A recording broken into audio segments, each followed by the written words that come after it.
The Culinary Libertarian Podcast, Episode 14. Welcome to the Culinary Libertarian Podcast, where the philosophy is free, but the food is on you.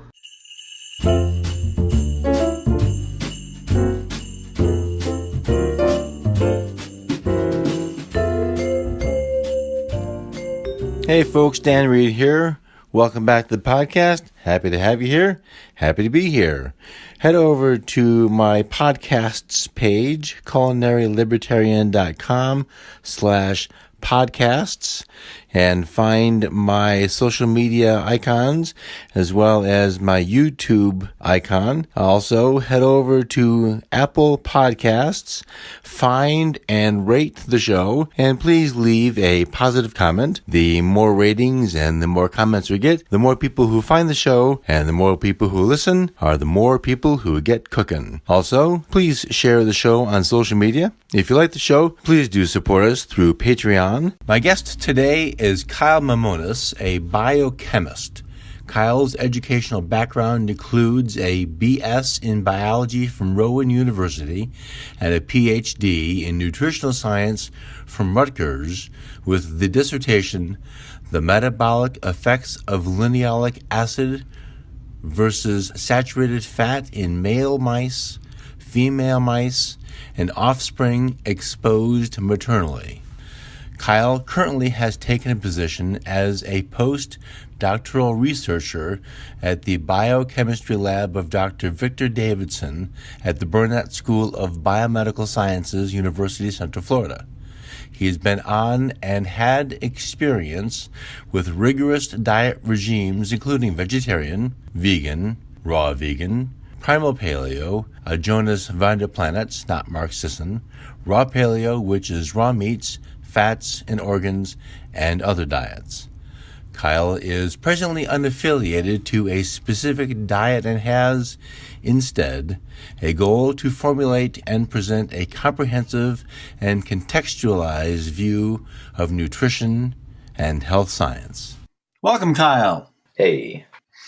So, before we get going into this, just give us the down and dirty about your background and your studies and your particular field, and then we'll start digging into some diet stuff. Okay.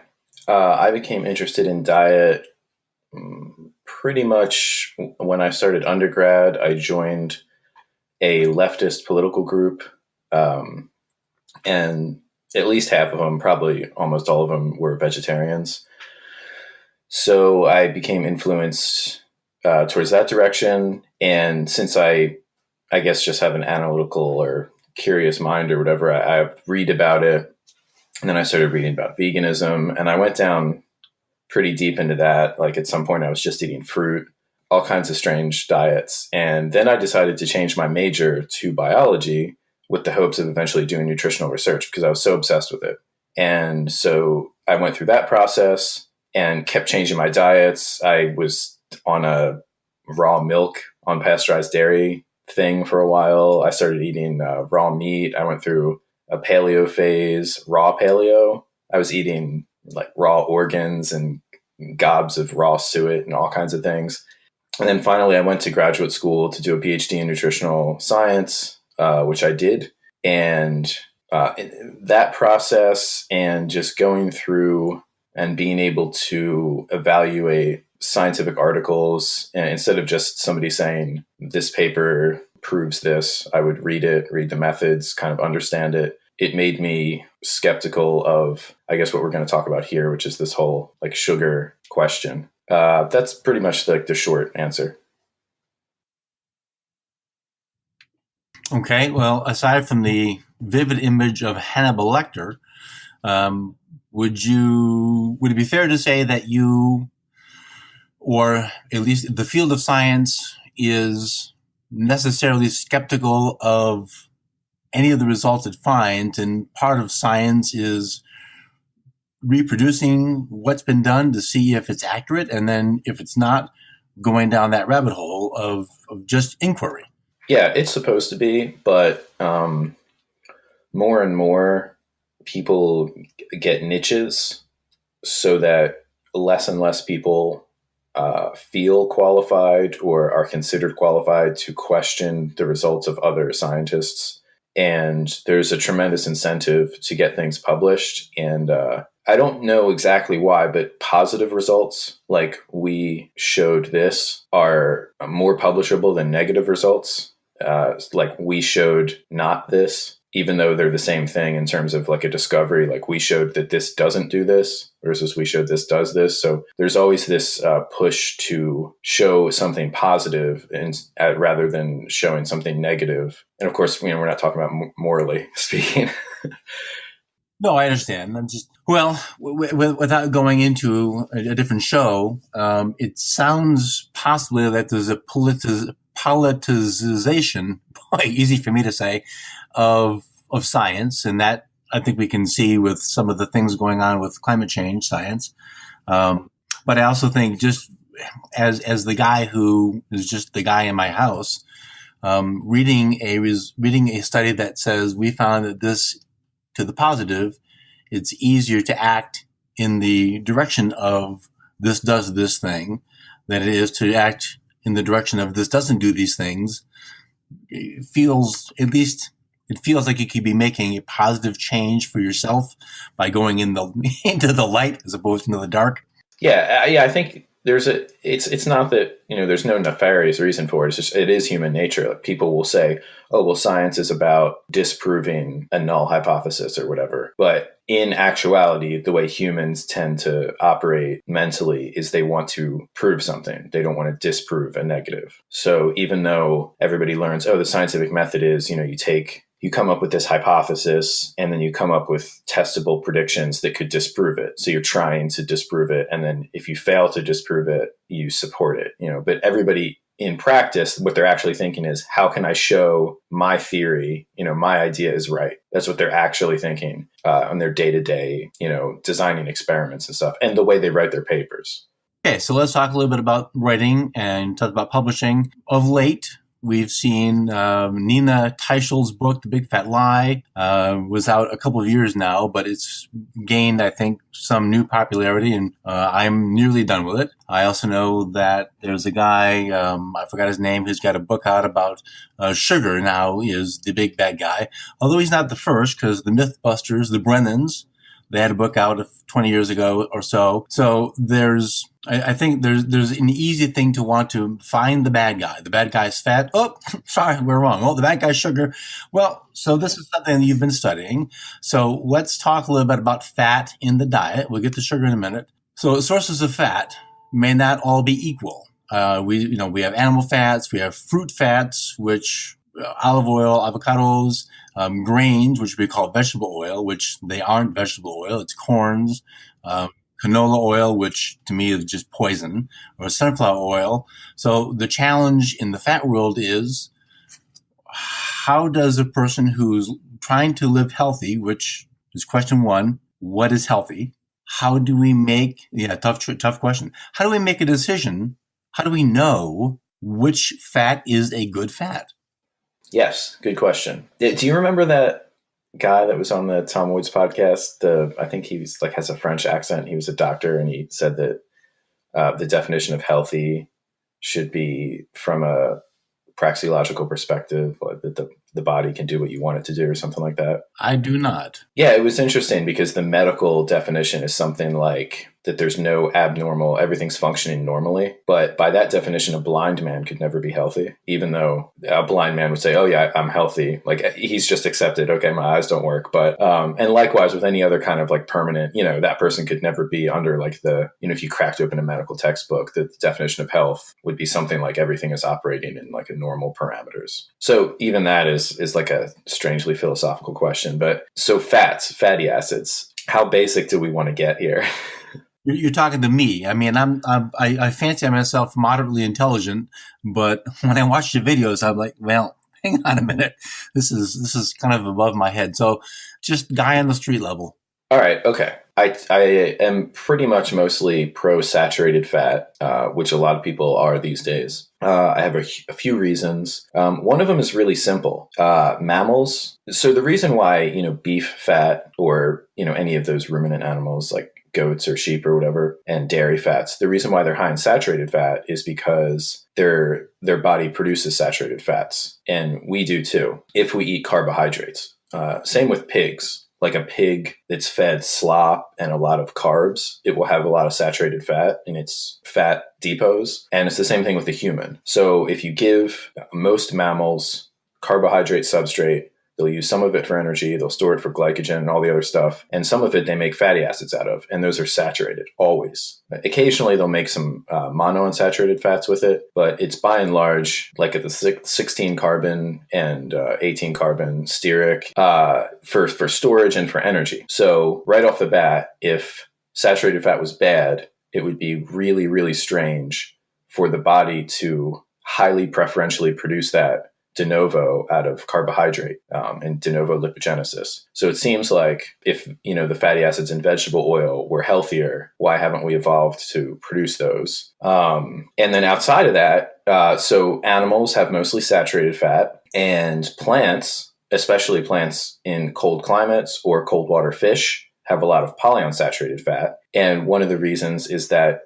saturated fat is more heat stable, and polyunsaturated fat stays liquid at colder temperatures. So you put butter in the fridge and it's solid. If you have a bottle of flaxseed oil or something, you put it in the fridge and it's just as liquid as when it's out on the counter. And so that's useful for plants in cold weather and fish that are in water that is close to freezing. If they had saturated fat, they'd be stiff. Whereas if we had a lot of polyunsaturated fat around our organs, the visceral fat, it would oxidize depending on conditions. So that's another problem, is that polyunsaturated fats, one of the primary fats in plant oils, oxidize at physiological temperatures. And that's just generally a bad thing.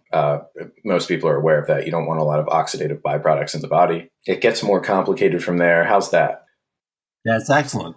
So let's take a minute, if you can, tell me about the so-called vegetable oils. And so I'm just going to use this as my source of information. In Nina's book, she's talking about the at least correlative, if not causational, relationship to the invention of, say, Crisco and liquid vegetable oils and we'll say, decline in some areas of human health.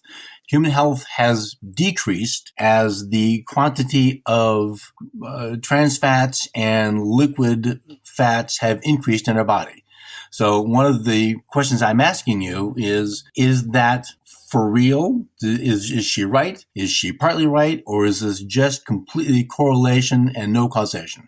I think that she's right. It's a good correlation. There was a paper, I've used this a lot. I forget, it was in the lab of a guy named Hibbeln, Joe Hibbeln, Hibbeln. So I believe his name is the last name on the paper. And the first name author, I think, is Alvheim, Alvheim. Anyway, it's a study of the changes in consumption of a few foods, but it's focused on fatty acids from 1909 to 1999, so a century, and pretty much from the beginning of the 20th to the beginning of the 21st century. And it shows a lot of interesting things. Soybean oil, and so first of all the so-called vegetable oils, these seed oils, they're pressed in industrial processes.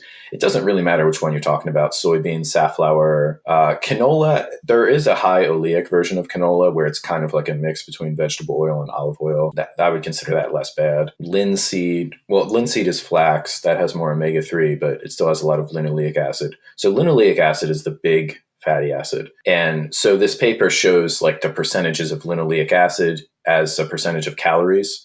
And in 1909, it was negligible. It was like less than 1%. And now it's over 8%. And I think the increase in soybean oil consumption was like 150,000% or something.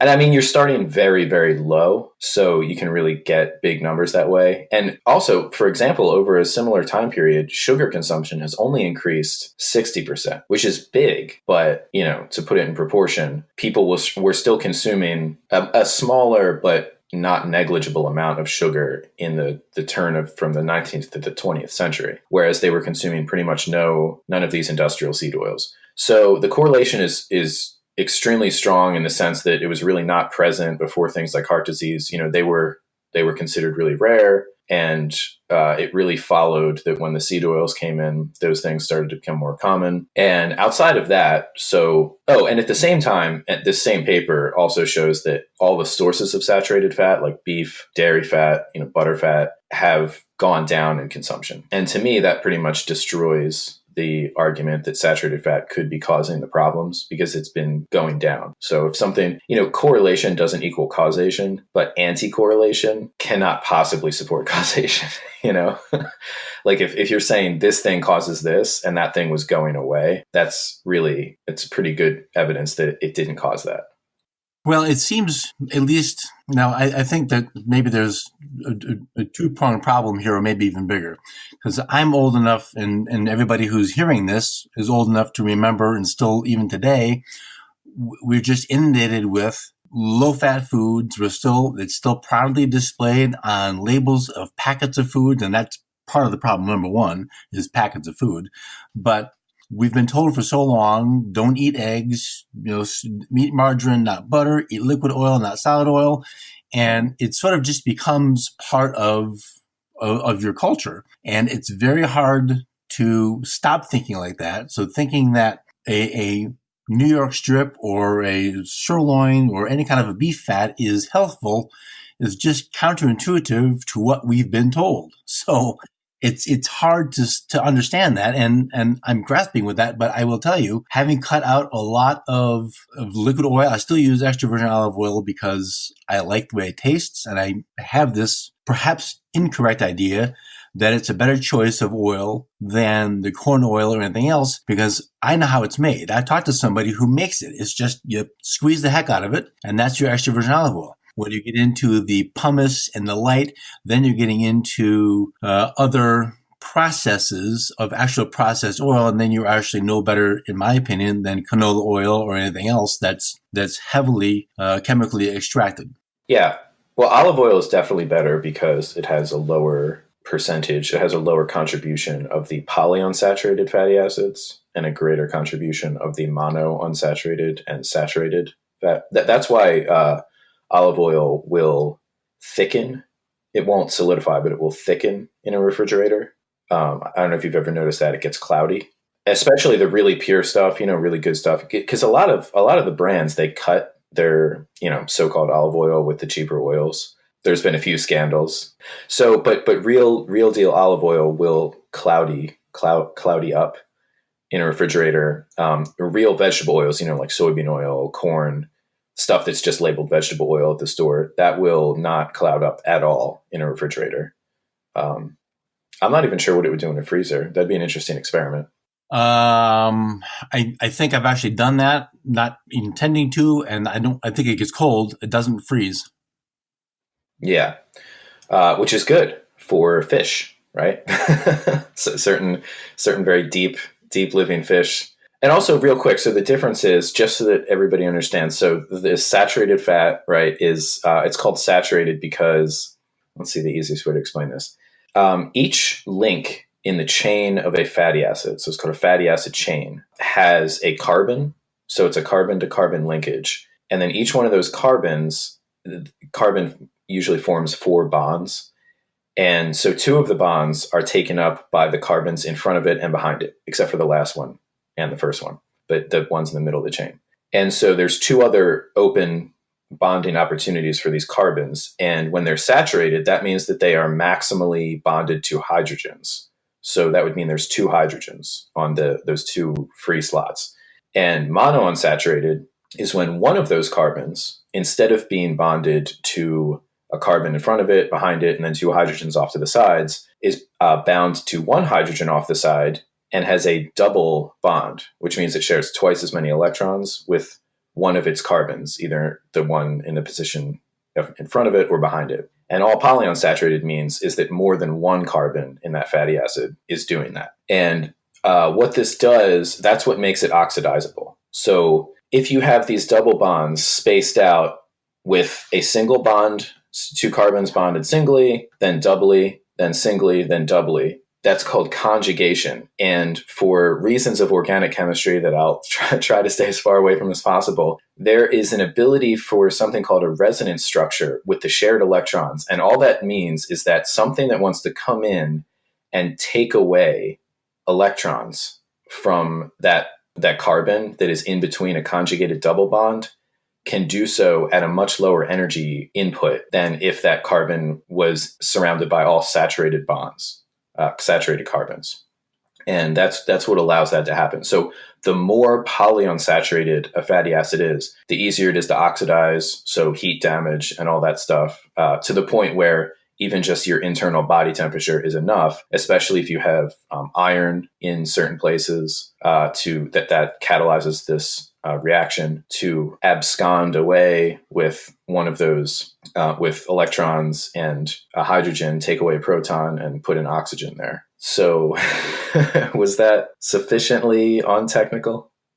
No, that's good. So no, and I remember my 10th grade history chemistry class well enough to visualize that. So, but here's the thing: I'm not entirely sure I know the answer to. Why is the oxidation bad? Oh, good question. Oxidation is a normal thing that happens. It's actually, there's different schools of thought, but a lot of people at least agree that in some situations inside of the cell, it's necessary for communication, like something has to get oxidized. And this is non-enzymatic oxidation. So inside, the mitochondria, the powerhouse of the cell, there's enzymes that oxidize, sugars and fats, and a few other energy substrates. And that's enzymatic oxidation. And it's controlled by proteins. This is non-enzymatic. So it's happening not as biochemistry, but as chemistry. And the main problem is it damages the molecules so that they can't necessarily do what their function is. Like if those molecules are in a membrane or they get inserted into a membrane, these fatty acids, it will change the properties of it. And also the oxidation process of fatty acids, it can continue on. So it can go through a chain event. So they can become oxidized, and then that species can go on to oxidize a neighbor, and so on, depending on how much of the original oxidation event occurs. Eventually, if you heavily oxidize fatty acids enough, they break down into something called malondialdehyde, which is just a really small bit of a fatty acid that's just connected to two oxygens.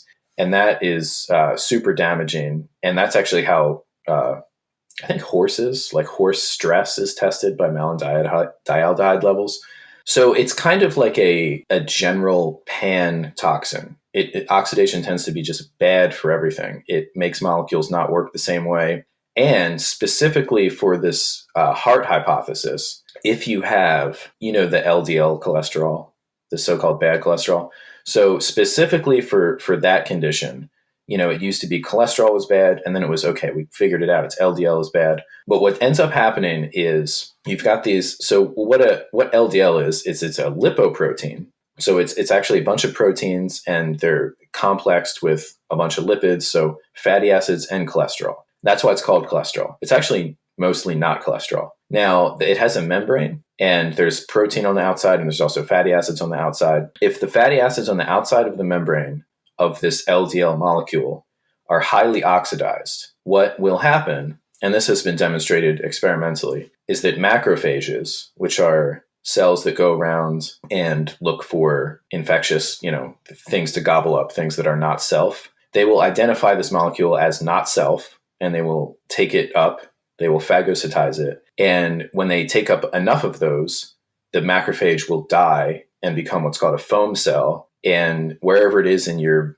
vessels, it will get sticky and stick to it. And when enough of those events happen, you get a plaque, an atherosclerotic plaque. And that's what, is the observable medical condition inside of people's vessels when they have any kind of atherosclerosis or arteriosclerosis condition. So the cause of that experimentally, as far as we know, seems to require that the fatty acids of the LDL molecule itself are oxidized. And the only way for them to be oxidizable,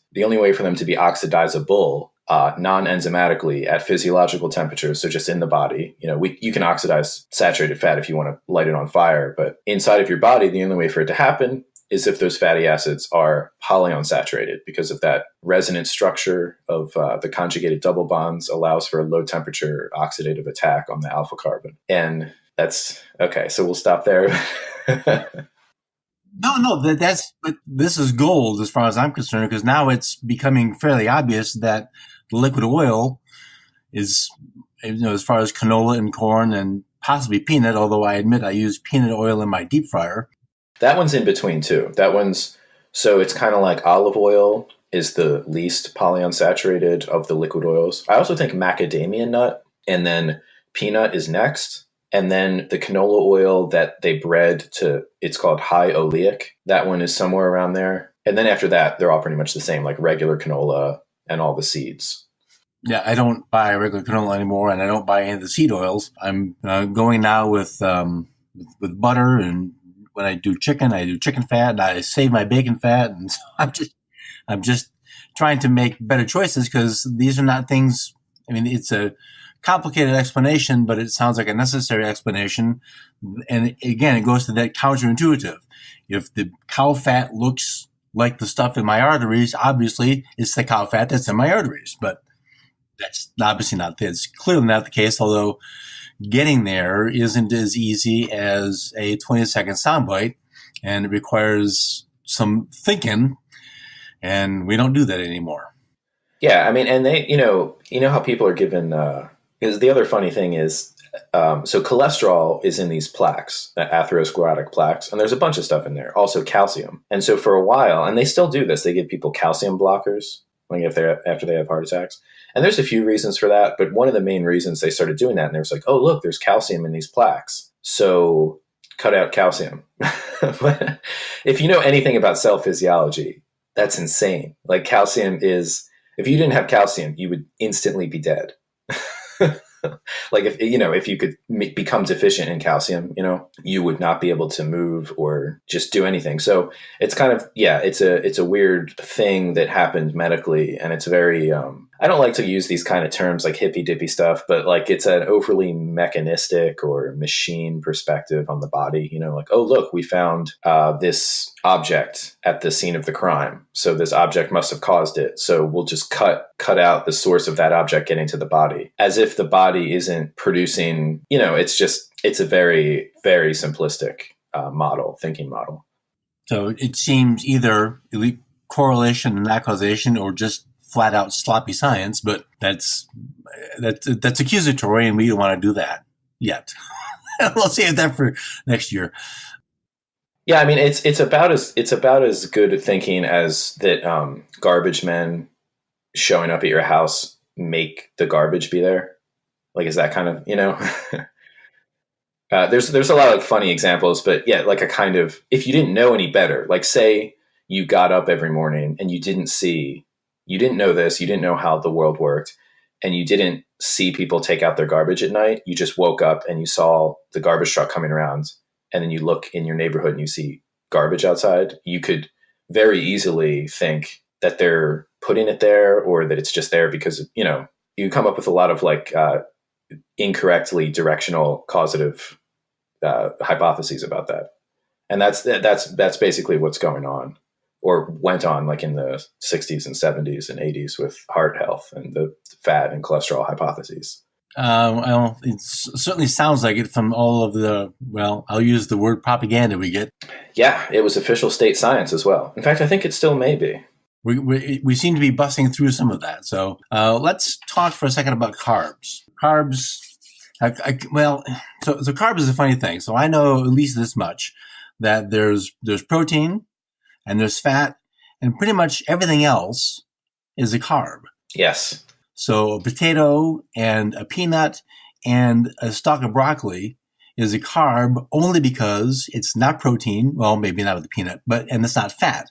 So carbs is a really, really big space. and there's probably some better than others. So how do we differentiate the good carbs from the bad carbs? And so that's where the sugar busters things come in. So we have a lot of conflicts. Don't eat sugar, and carrots and sweet potatoes are high in sugar, but they're also whole foods. They came out of the ground just like that. So you see the challenge is, well, I'm not eating added sugar, which is, the sugarcane plant, which has been processed. I'm eating something that's naturally grown, but is that killing me? What about wheat? We got a lot. So there's a lot going on here. Is there, in the research you've done, are there better carbs than others? Well, I wouldn't use that term, like good carbs, bad carbs. I would use that with the fats, though. So I don't want to be too, flimsy on everything.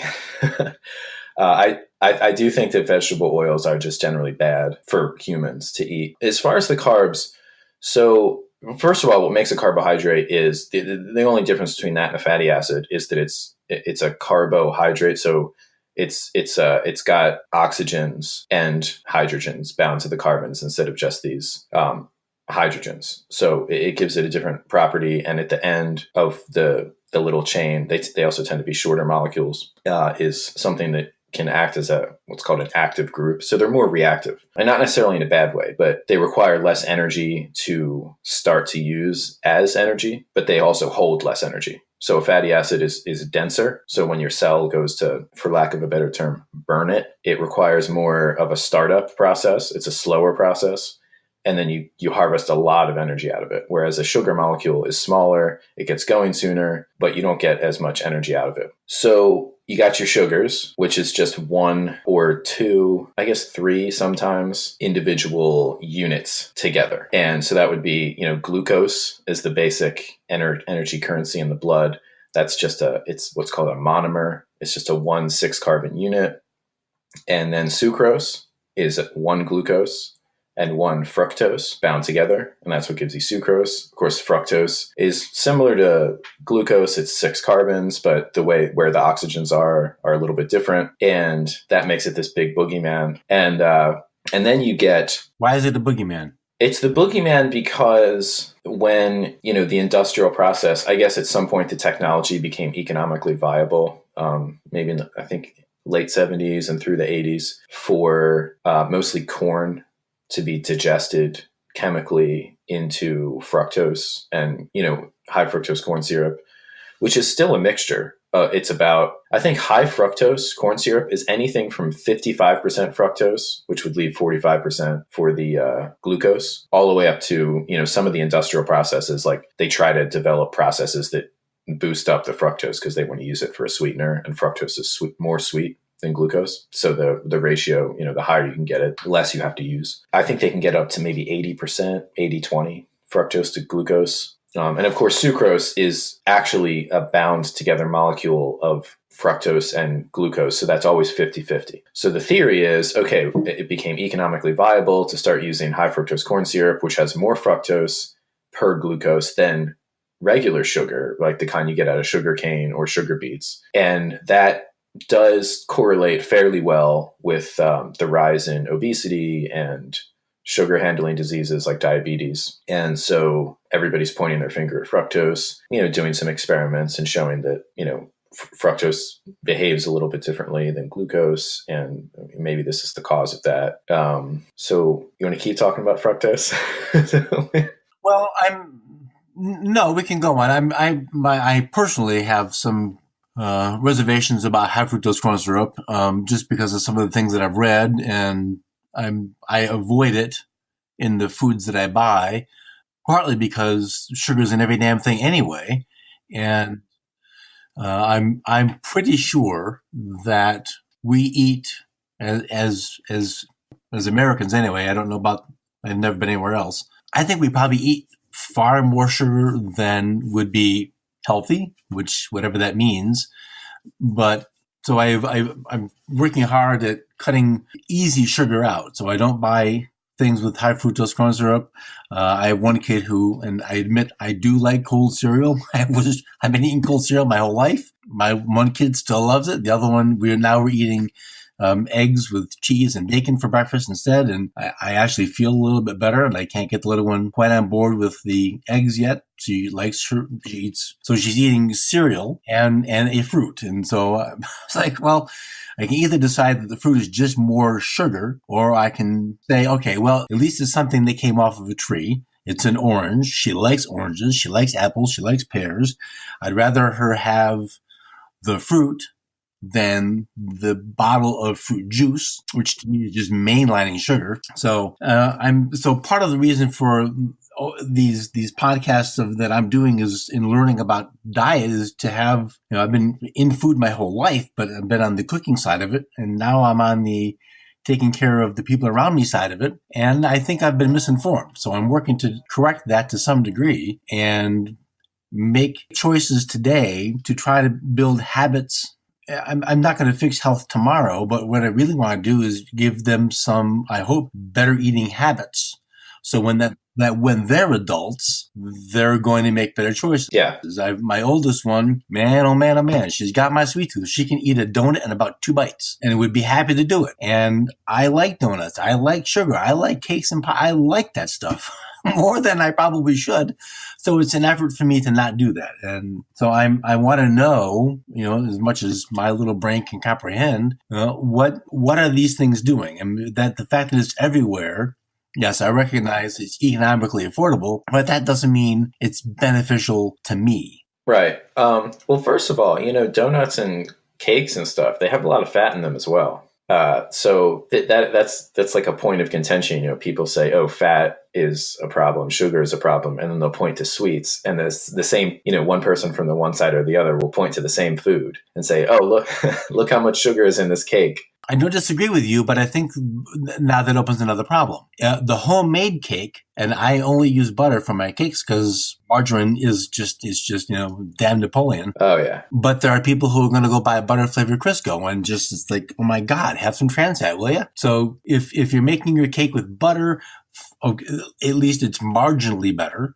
And you can actually cut some of the sugar out. It doesn't need all 2 cups. It really doesn't. But if you're buying the cake at the grocery store, well, they didn't make it. They got it in frozen from some big commissary kitchen, and you can be sure they're not using butter. It's, maybe it's palm oil, and so there's a lot of issues about that. I think palm oil is probably better than hydrogenated whatever, soybean oil, whatever it is to making Crisco out of this week. But there's also just the laundry list of chemicals you can't say, pronounce, or pick that's on that ingredient list that's 6 inches long of just, I need a degree like yours to know what the hell I'm eating.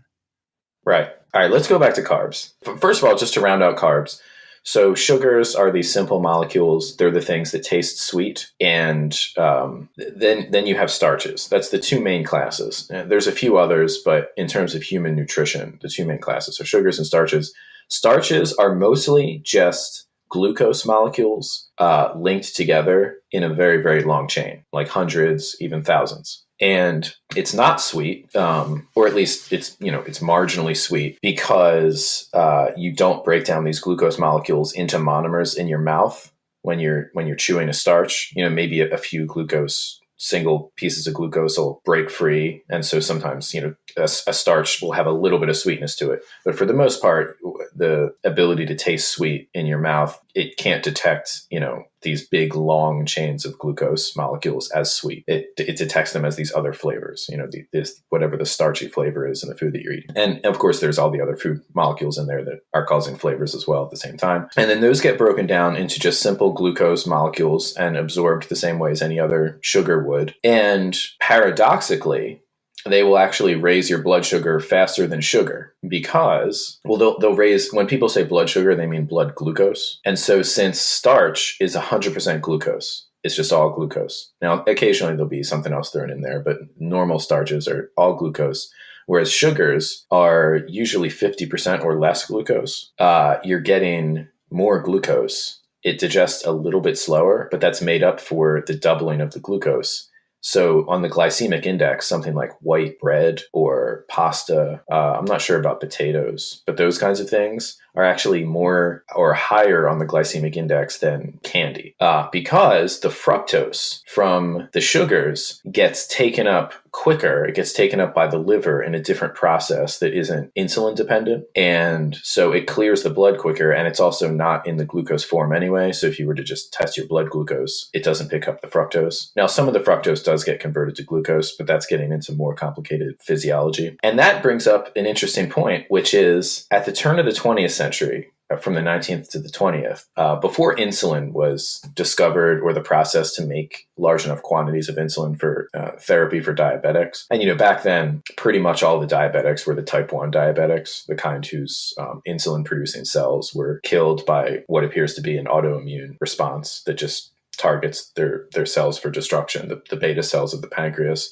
And they can't produce their own insulin. So insulin is required to drive glucose into the cells so that you can use it. So they can consume a bunch of glucose, they can digest it, it's in the bloodstream. A ton of it is in the bloodstream, but hardly any of it's getting into the cells. And so their cells are starved, but they have all of this energy in their blood. It's kind of this paradox. It also makes them pee a lot because it overwhelms the filtering process of the kidneys. And so a lot of that glucose gets put into the urine, and that pulls water with it through osmosis, and that makes people pee more. So just a whole bad situation. They discovered insulin, and then that was pretty much the solution for that. But before that, the treatment was sugar and things with a lot of fructose. And the reason why is because fructose is not insulin mediated in uptake into the cells the same way as glucose. So actually, for a type 1 diabetic, it's a little bit different for a type 2, but for a type 1 diabetic, they would do better, say they didn't have their insulin or something, or they were on an island, they would survive better with,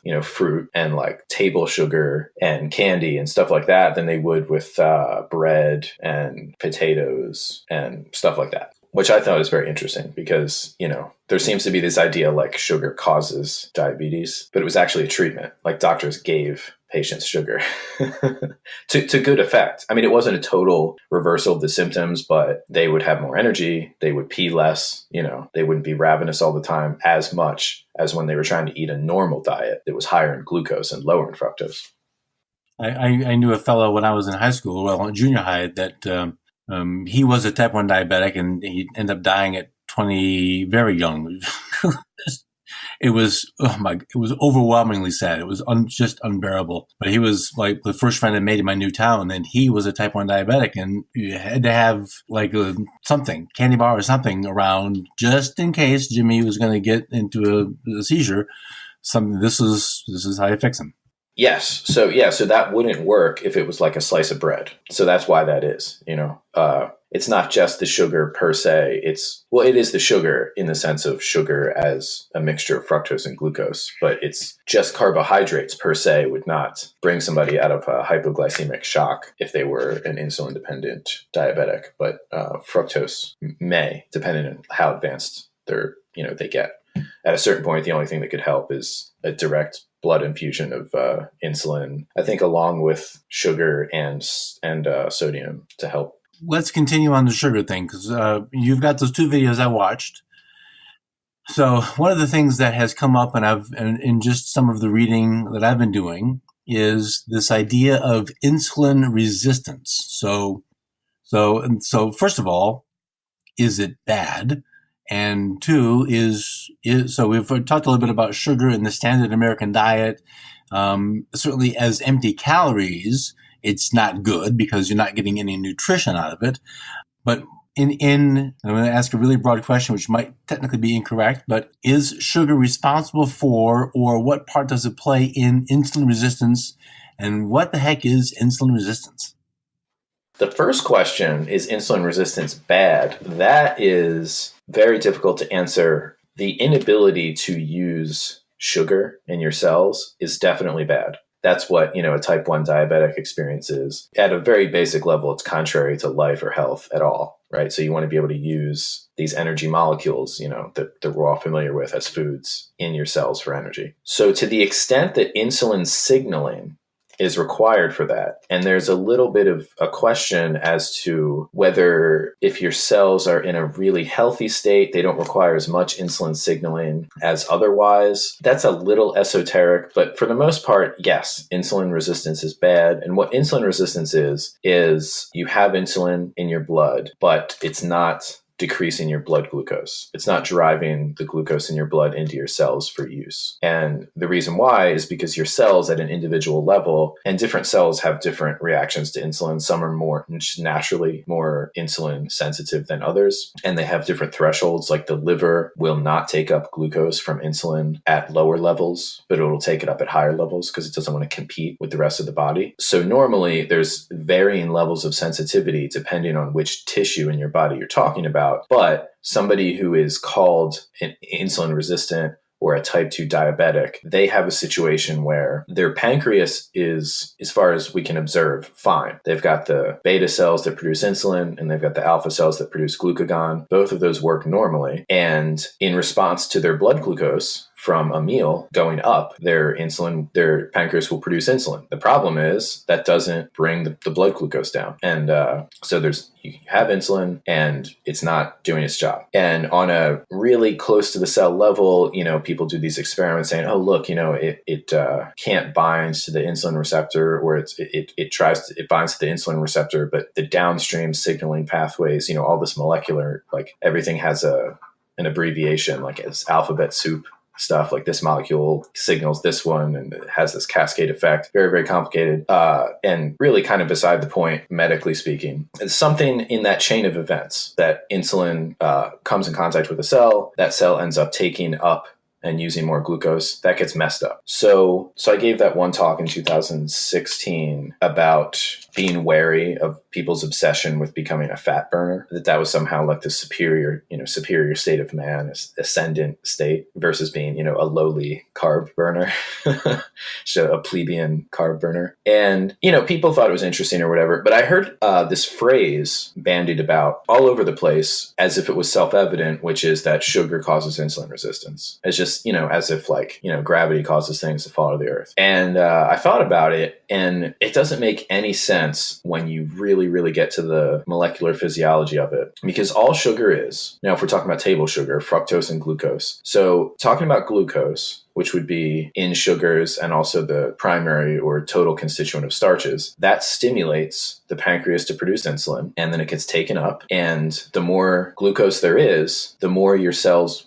will produce insulin and also be sensitive to that insulin. So not only does the body is constantly monitoring the situation. So one of the things that organisms tend to do, and this is seen all the way from bacteria all the way up to us, is when there's a substrate available in excess, the body tends to react by turning up the production of enzymes that use that substrate and turning down the production of enzymes that use other substrates that are not in excess or not present for obvious biologically economic reasons, right? Sort of like if you had a factory and there's two materials that you could use for your industrial process and they require different tooling of the factory, and there's just a glut on the market of the one material, you would tool your factory to use that material and detool it to use the other material. And if the situation changed, you would change, when it becomes economically viable. So cells do the same thing. Organisms do the same thing. And fructose, it doesn't really interact with the insulin system the same way, but it does stimulate the use of sugars in the cell, and that in and of itself interacts with the insulin system. So the point is, there's really no physical mechanism where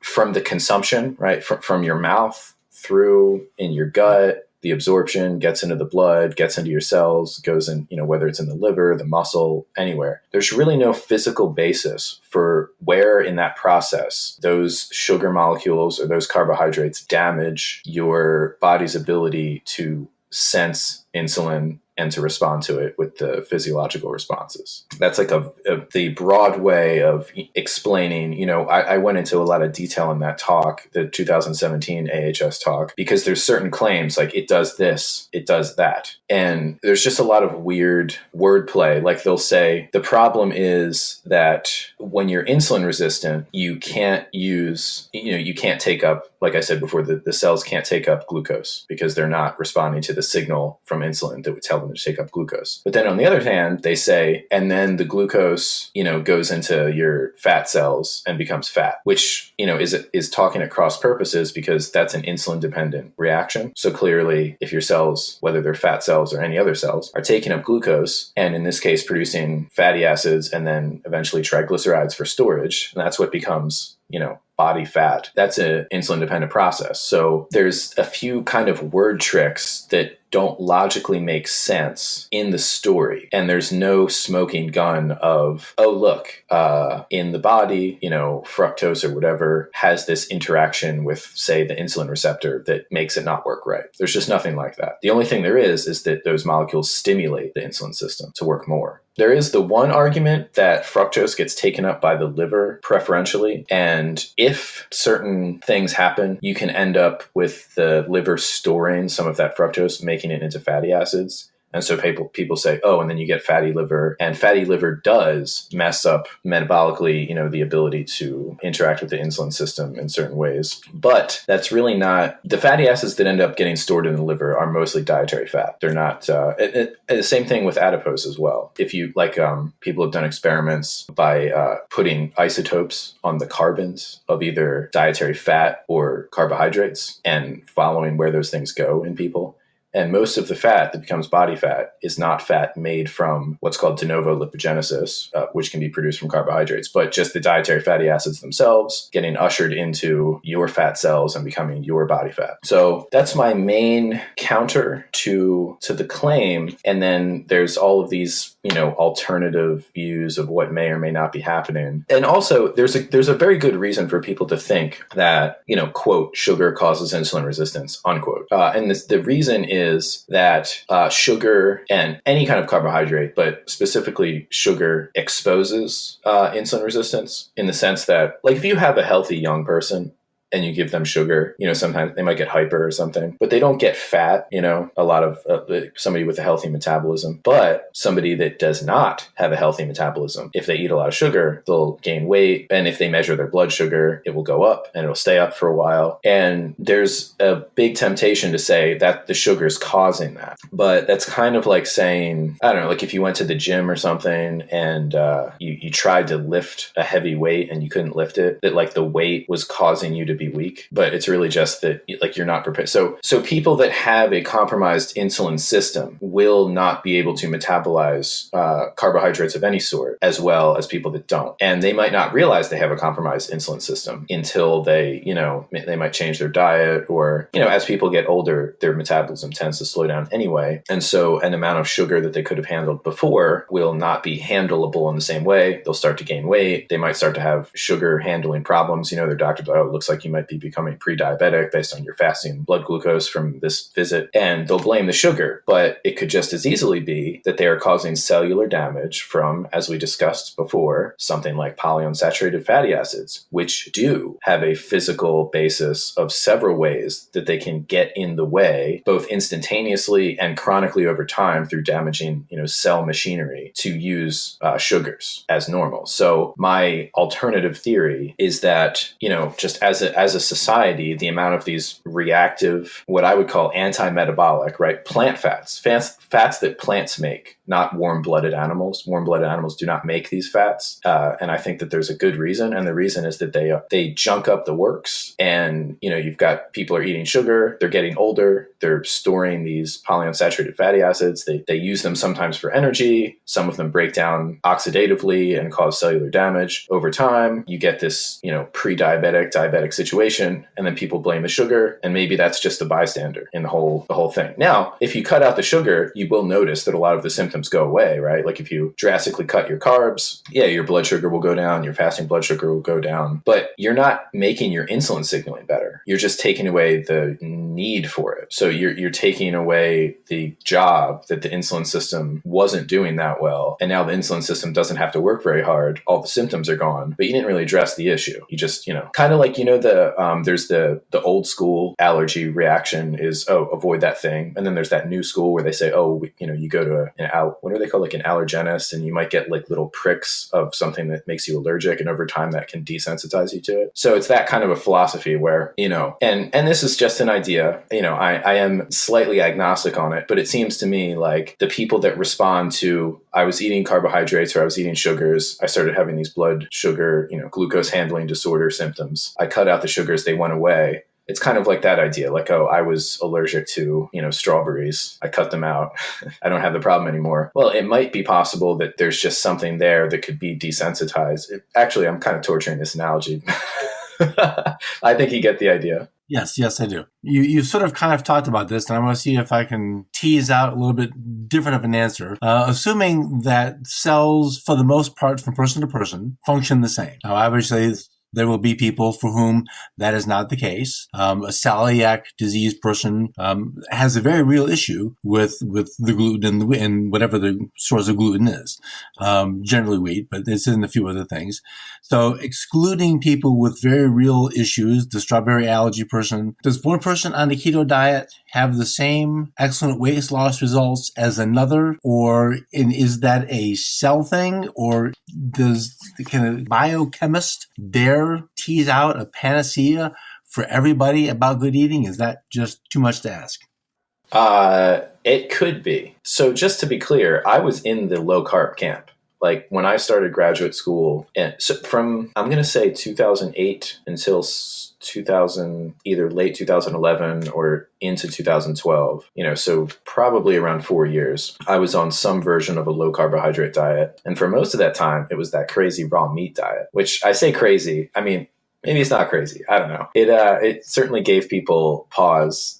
It was, after a while you get tired of talking about it, but I'd have like a container for lunch of like raw meat, and anybody that sees that has to ask you about it. Very annoying. But anyway, so that's the kind of stuff I was doing. So I believed in it, and I believed in vegetarianism and veganism as well. So I'm very familiar with, oh, this is the answer. This is the answer. And although on a cellular level, most people's cells do work the same, I am fairly sympathetic to the idea that different, ethnicities, like for an extreme, like somebody in the South Pacific that eats like just coconuts and like yams or something versus an Eskimo that probably ate like that raw meat diet like I had and a few other things. There's probably some real differences. And I think there's a decent amount of genetic mixed with real physiological testing that has shown that. So there's probably different macronutrient ratios that would be ideal for different people based on things like their ethnic backgrounds, or, somebody just might have a crazy genetic mutation.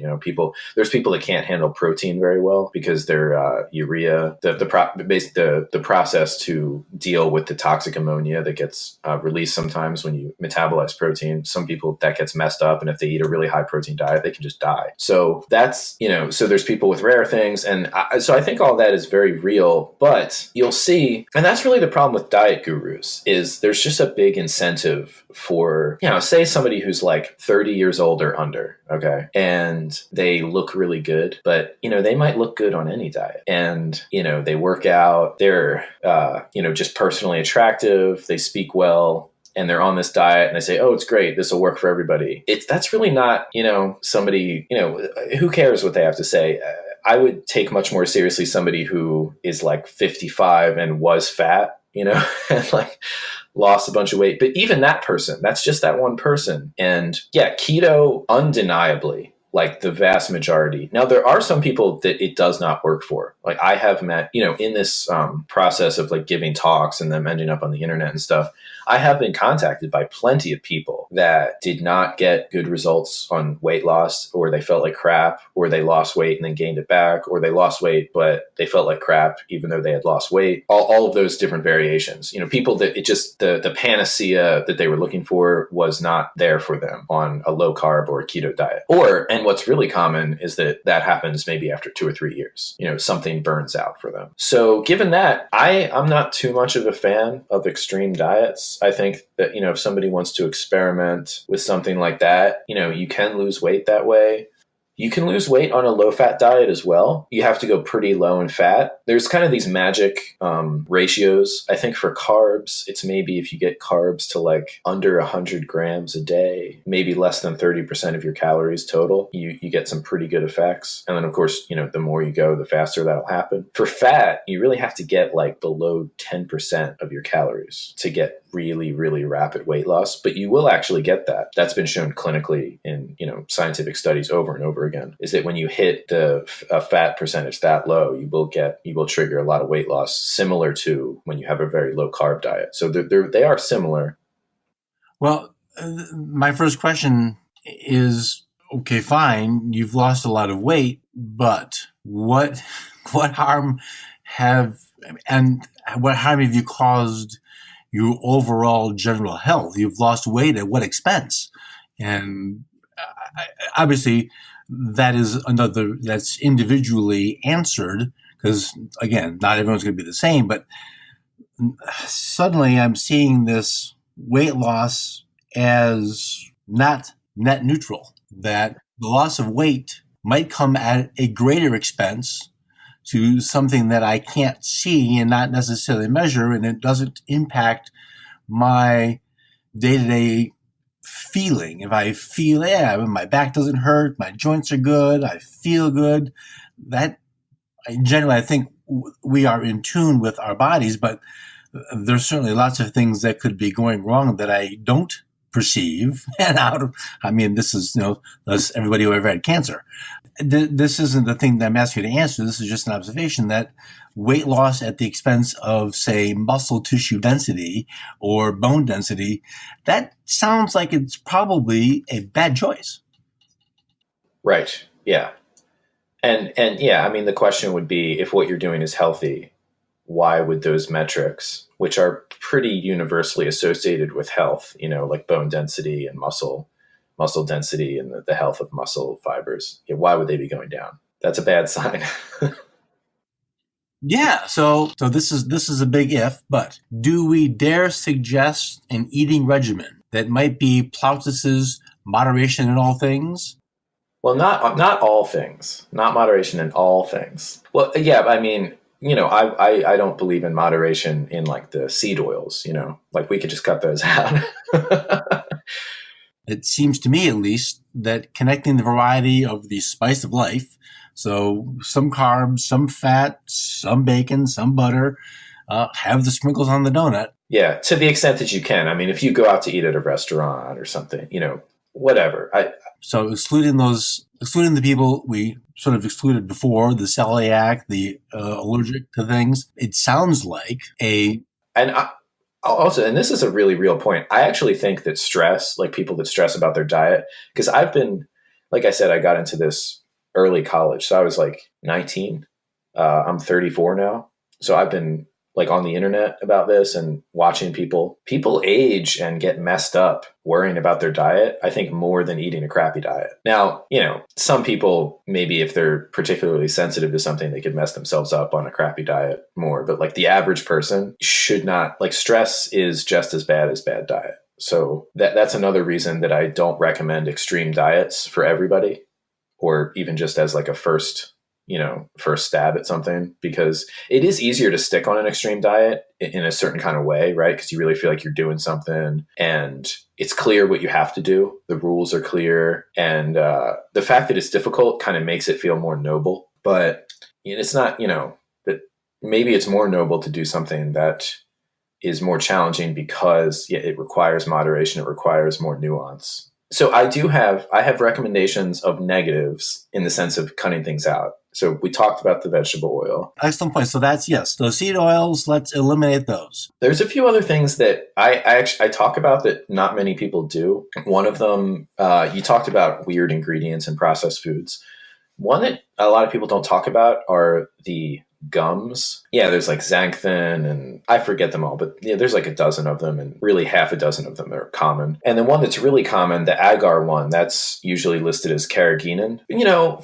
A lot of people won't notice acutely a problem from that. Some people will, but those things they can be really bad if they get. So if you've heard of leaky gut, like that's one of the things that celiac people can develop. So if those molecules pass into your system through your gut, so they don't get expelled and they don't get broken down. And really, they don't get broken down very much. So we don't really have good enzymes for breaking those down because they're not a natural human food in our history. They are very allergenic. Actually, if you just go to Google Scholar or PubMed or whatever and type in carrageenan, what you'll get is a bunch of studies of anti-inflammatory drugs. And what the carrageenan is the inflammatory molecule that they use. They inject a mouse with it. They inject it into a mouse or a rat or something, like into their paw to cause an inflammatory event. And then they'll test a drug, to see if it stops,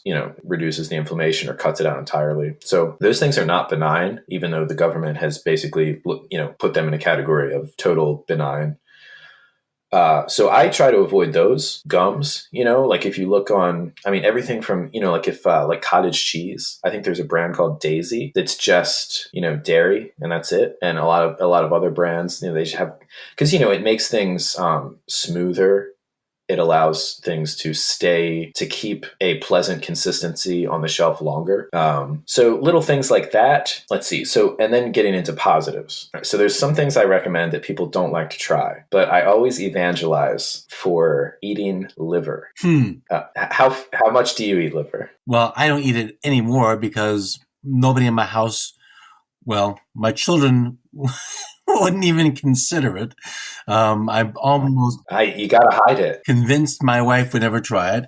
It is one, if you don't know what it is, it doesn't really smell appetizing and to me I like it, but it has a very powerful, unappetizing odor, and I don't even try. It's just, wife, I know it's a fight, and I'm going to pick my battles, and that's not going to be one of them. Well, okay, first of all, and I recorded footage for this of me cooking liver. I have a specific method that I've developed that I think is the most palatable for a normal person, such that a lot of people I've given this to, they get that kind of surprised look, oh, this isn't that bad, that kind of thing. Like it's so, and my method is to pat it dry with paper towel. So you have, a package of liver, usually in some kind of, like a meat plastic, shrink wrapped thing. Cut it open, drain as much of the fluid as you can into the sink, and then lay it across paper towels. Usually you have to put maybe 3 ply down, lay liver strips across it, and then cover that on top and, let it kind of just dry for a half an hour or something. Get a pan going with whatever oil you're going to use, with butter. I cook with coconut oil a lot, or sometimes I'll do 50-50, coconut oil and butter. Get that nice and hot, ready to sear. Because what you're going to do is you're going to take that padded liver that doesn't have a ton of moisture on the outside and give it a nice sear, and then, flip it over and get it. It cooks through pretty quickly. So you really just want to get like a nice crust on the outside, and then you're done. And you can cut that up into pieces and just, eat it with, whatever, like what you would use meat for. I like to put it on pizza, or sometimes I'll make just a can of soup and I'll just dump a handful of liver pieces in there. I'm telling you, you will not notice it as a bad thing. It also does not smell. The other trick is you cook it right away. So the things that make liver objectionable are, because liver is the most important part of the body, metabolically speaking. The brain is great and everything. It does so many things that it has a ton of chemicals in it. It has, products that it makes, products that it takes up and breaks down, transports, all this stuff. And a lot of those things break down. So the animal's dead, its liver isn't working anymore, it's sitting in refrigeration. The longer it does that, these chemicals break down. And that's what makes, just like fish, what makes the fishy smell is the proteins breaking down in the fish. They become free amino acids and they stink. There's all kinds of, thiols and just a laundry list of metabolic byproducts and chemicals in the liver. They break down, so you want to cook it right away. pat it dry, sear it. And the thing is, liver is the most nutritious food. I highly recommend it. It's got a ton of vitamin A. It's good for your skin. It's good for your digestion. Basically good for everything. So not a lot of people take me up on it, but I am a liver evangelist. Well, that's an interesting cause, and I would be interested to see your banner. Yeah. Yeah, now that could be a Hannibal Lecter, because he, liver with fava beans, right? Was that the line? Yes, and make that funny noise. Yeah. Yeah. And okay, so, and then other basic tips, protein, right? So people, that's kind of a fad, or it's in the consciousness, right? That people should be eating protein. I think you should try to get at least 100 grams of protein a day. What does that, and not everyone has a scale. I have a scale, but what does 100 grams of protein look like? How would you know if you saw it? Okay, so like one meal with like a serving of meat might get you a quarter of that, might get you like 25 grams. If it's like a decent serving of meat, depending on what it is. So are you saying a USDA serving of 4 ounces of beef is 25 grams? Oh, no.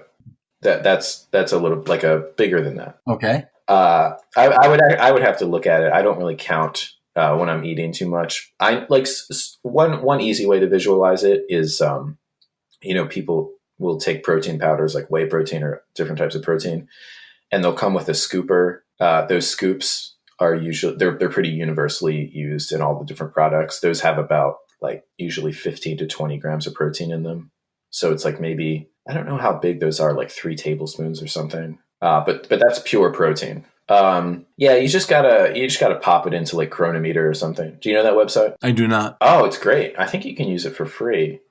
You just put in foods, and they have a lot of commercial foods as well. So like brand names of whatever, and you put it in there, and it tells you what the nutrient composition is, and you can chart your daily consumption and everything if you want to try to go for a certain macronutrient or even micronutrients like vitamins and minerals goal. I like the observation of don't go to extremes, and I will admit for my own self, I've been kind of getting a little bit extreme. I know enough about me to know that that's really not sustainable. I just want to be more aware of what it is that I'm bringing into the house, and being more aware of what it is that all of us, just for a general wellness, whatever that means. Well, we can say reduced lack of disease, which is sort of a dumb thing to say, but because the word sentence structure, just being more aware of trying to eat foods that are closer to how they were in nature. So, just fewer red dye number 40s and all the other just junk that's in so much of the stuff, trying to at least reduce. I don't think minimize is possible. I would need 30 acres and more time to completely be off the food grid. And that's not really reasonable because I don't know where my kids are going to live. And if they move to a city, well, I've empowered them with nothing. Right. I don't think you really have to do that. That's kind of what I'm interested in now is like, I went through the process of being obsessed with diets. Like, oh, I have to have this type of this or else I won't be healthy.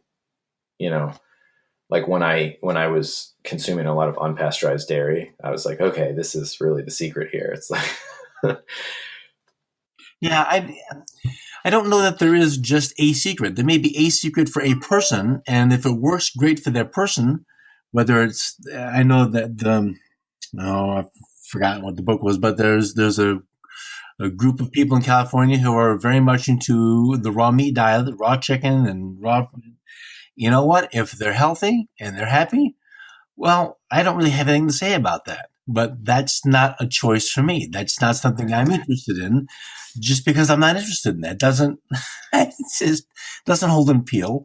What holds an appeal is something that resembles it's really got to be doable, something we can actually achieve with 2 kids and sports and a wife who works late some nights and just, we got stuff happening, and it needs to be something that we can do and succeed at. And everyone will, you know what? The kids don't always get the meal they want every night of the week, but they're going to get more often than not something they'd be willing to eat, but it's just because they're kids. So they're fickle kids, which drives me, the chef, crazy. But there's nothing I can do about it. So I've been eliminating a lot of stuff on purpose because I'm pretty sure if I can't say it, can't pick it, or can't pronounce it, I probably don't want to eat it anyway. I want more knowledge, more information. And so could we, it's what a setup of a line. Is it safe to say? Probably not. But could we reasonably conclude that cutting back on added sugars, because it's in every damn thing there is, cutting back on processed, refined foods is a good step to take in better health anyway? Yes, assuming that one replaces that with, some kind of normal, like if you cut out processed foods and you just eat, I don't know, celery or something. No, fair point. So instead of buying who doesn't like cookies? Christmas time is coming up. What a horrible thing to say we can't have Christmas treats. Well, of course we have Christmas treats, but we're going to make them. So my example is one of my daughter's class is having a gift exchange, and one of the girls loves marshmallows. Well, I'm not buying a bag of marshmallows to give to this girl as a gift. I mean, come on. We're going to make them. And so we did. So we made them. So Oh, nice. Can you get him in that shape? You can't. My wife complained, they don't have the same toothsomeness. Well, that's because I don't have the $400,000 worth of machinery. I cut them. I put them in a sheet pan and I cut them into squares. And I did the little, powdered sugar / cornstarch mix so they don't stick. But they taste great because I use really good quality vanilla. And the rest is just honey and sugar and water, and boil it and add it to the gelatin and beat the snot out of it for 10 minutes. And you got marshmallows. So it's pretty much pure sugar, but at least I had some control of it. I didn't pick the sugar cane. I didn't process it and dry it and mill it and all the other junk. But it's not this laundry list of crap where I feel like the bag for the marshmallows is probably better to eat than the stuff inside. Right. Actually, there's a point about cookies and stuff, because this is a libertarian show, right? It is.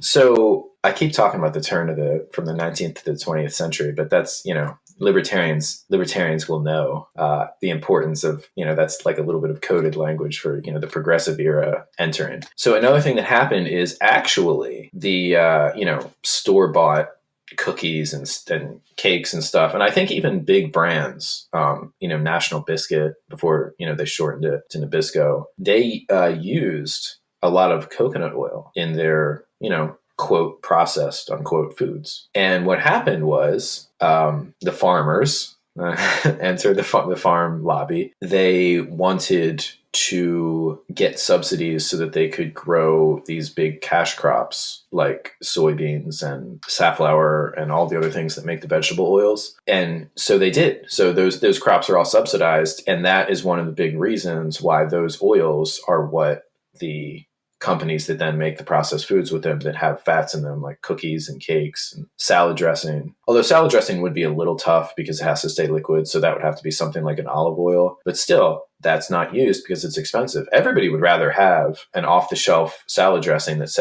olive oil. I mean, a lot of them say olive oil. But if you look, it's soybean oil, and then 4 ingredients later, it's olive oil. So it's like olive oil flavored.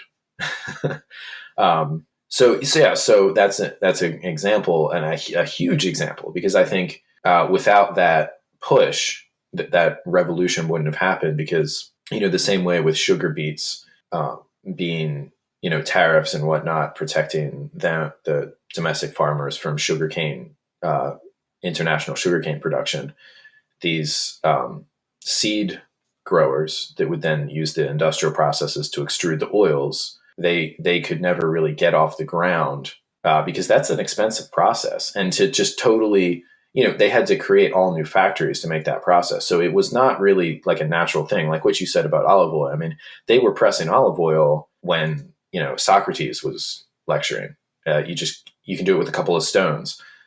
You cannot do that with soybean and safflower and flax seeds and all this crap. You have to have high temperature, high pressure processes. You need steel and all this stuff. So the subsidies to the crops, and I'm not sure what the tariff situation is, but I mean, Dollars to Donuts says that there's some kind of tariff on or at least when these people were belly aching about it, that, foreign coconut oil and the different tropical oils were being tariffed to help this process.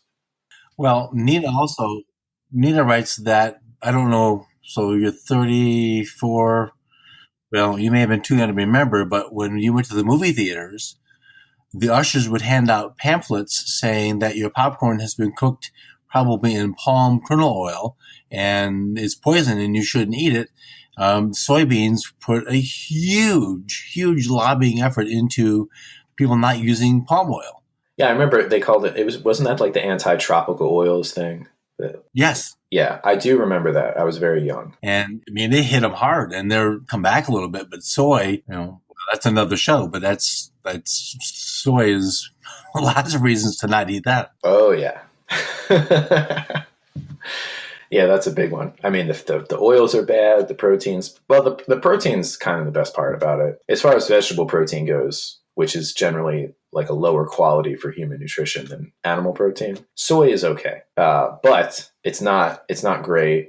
And the things that come along with it, right? The phytoestrogens, people are all worried about that. And probably for good reason. Alrighty, well, let's wind it up here. Kyle, I appreciate your time. This is double what I said we'd do. All right. Well, thank you for having me on ostensibly episode 14. I enjoyed it. My pleasure. Me too. I learned more than I expected to, so that's good. All right. Well, have a fabulous evening. Yeah, have a nice holiday, and I'll be looking forward to the episode. Hopefully everybody, our buddies in the Tom Woods Elite listen to it. So, well, once again, thank you very much. And I've got the YouTube channel, and I'll put a link to that. And let's see. All right. Have a good night.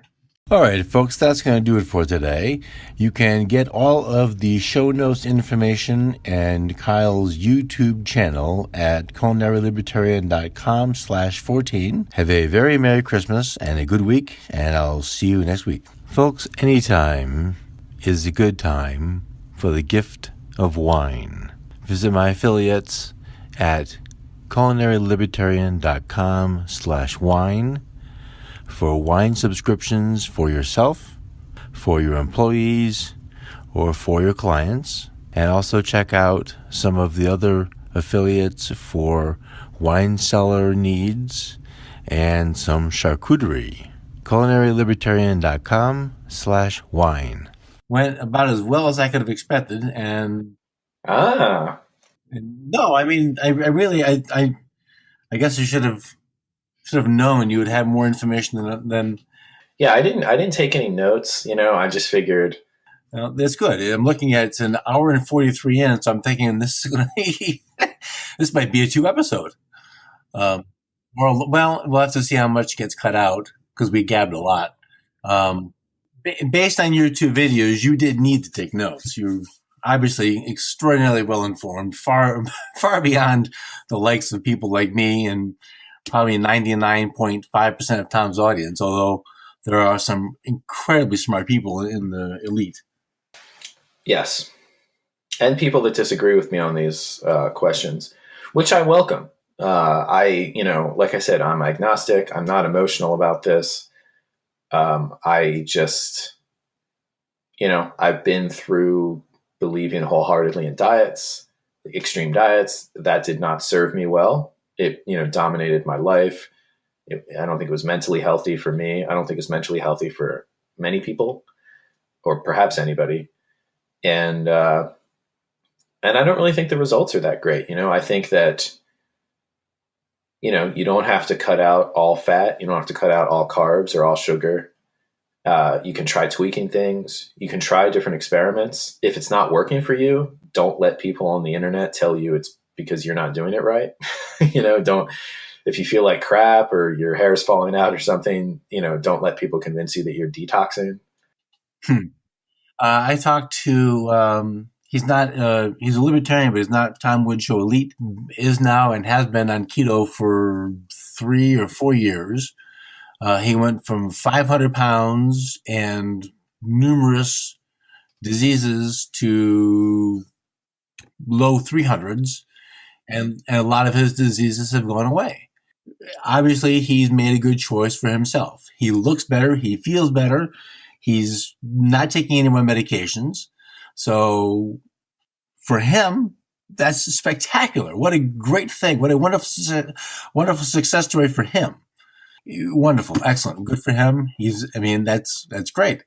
I can't tell him he's wrong.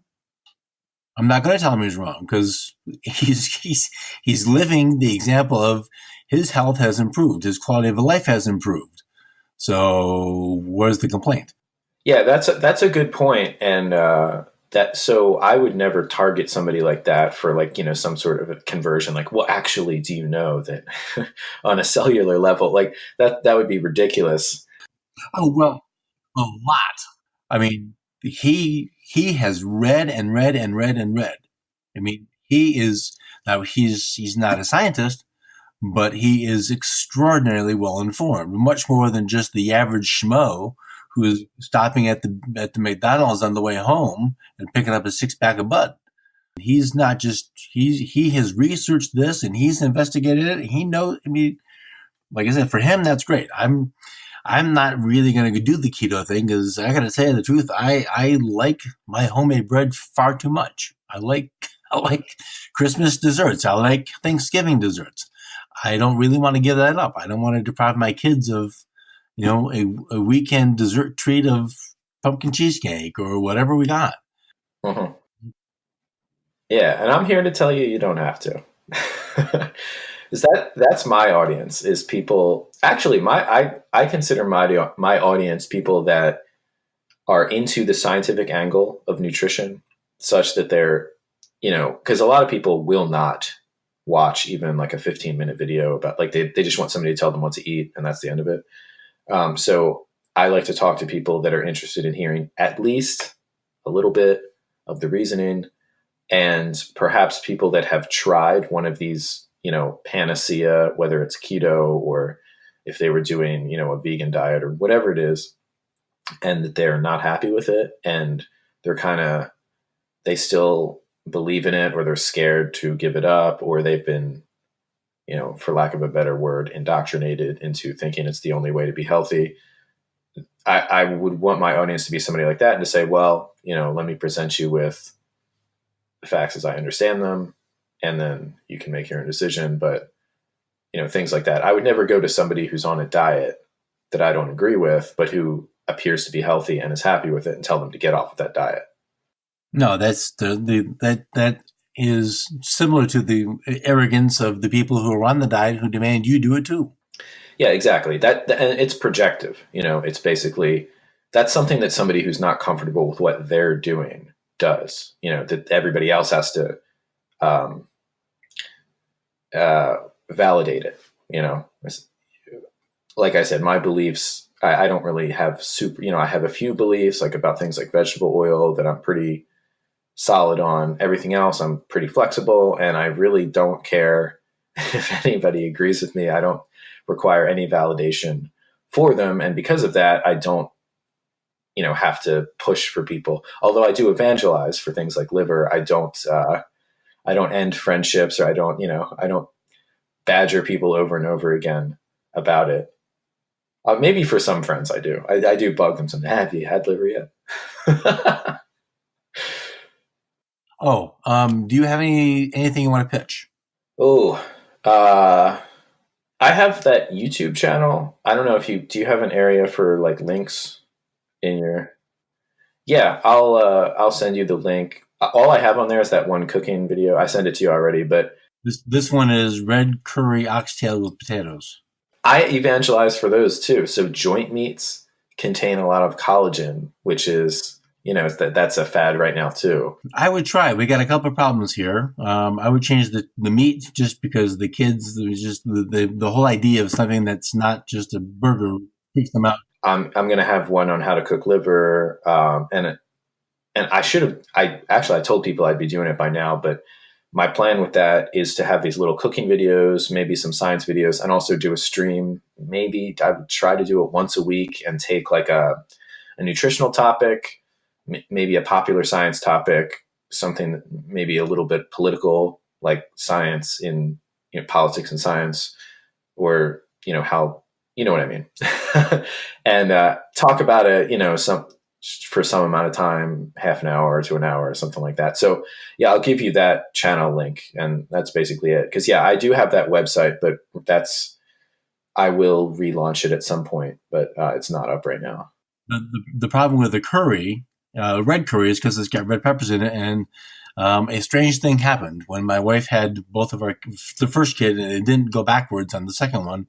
She used to eat native Thai hot food. If you even put green pepper in something and take it out, that little bit of juice from the pepper she'll be in the fetal position for 2 days. Really? Not a speck. I mean, nothing. You can't even touch it. It's awful because, well, they have a lot of flavor, but also she likes the flavor and the heat. She can't have it. That is very interesting. I'm going to think about that.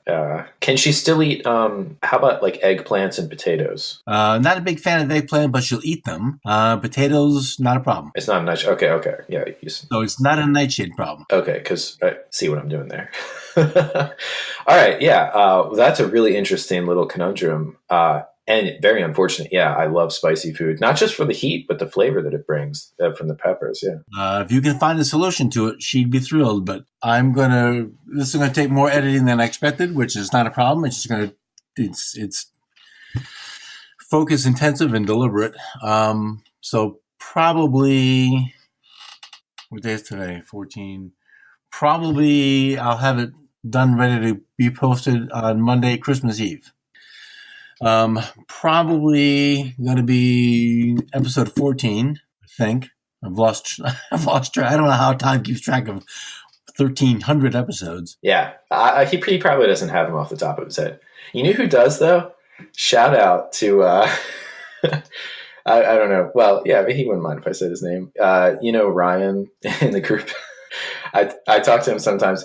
He has all the episodes memorized. That's fairly impressive. Like he'll be like, oh yeah, episode 900, and I'm not even going to say one because he'll know what it is. So some people can keep track of that stuff.